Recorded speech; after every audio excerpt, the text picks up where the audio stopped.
I'm Dr. Chet Fox. I'm Chief Medical Officer for G Health Enterprises and Urban Family Practice. What I'm going to explain is how we did telehealth visits. We were doing telehealth visits for 6 months prior to when COVID hit.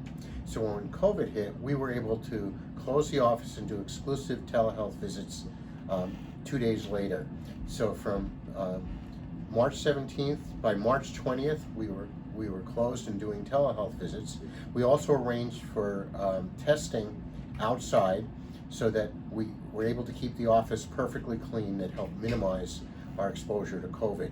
Now what I'm going to do is demonstrate how a telehealth visit works. We schedule an appointment as a video visit in the EMR, and it sends a link to the other person's phone. They click on the link, I click on the link, and we are connected through basic text messaging.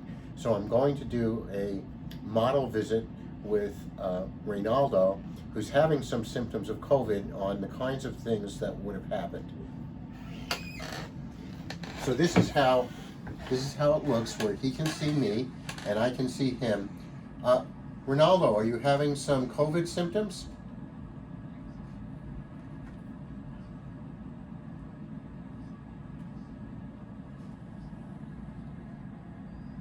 Any fever at all?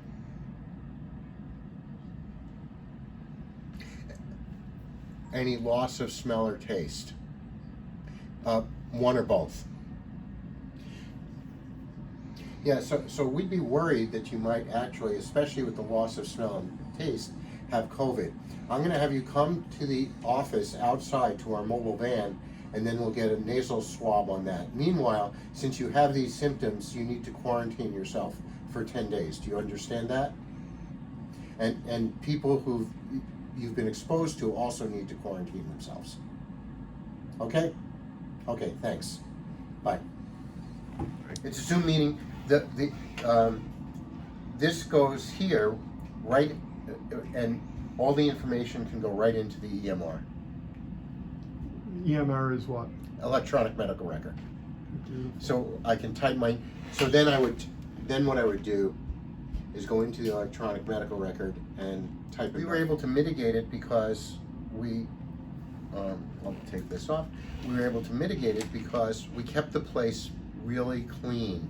We had PPE early, we had testing early, and also they found that UV light, the UVC lights, help kill the viruses, not just COVID but others, and all our HVAC systems in the systems now have UV filters. So if a person happens to come in with COVID and it gets into our ventilation system, it's killed.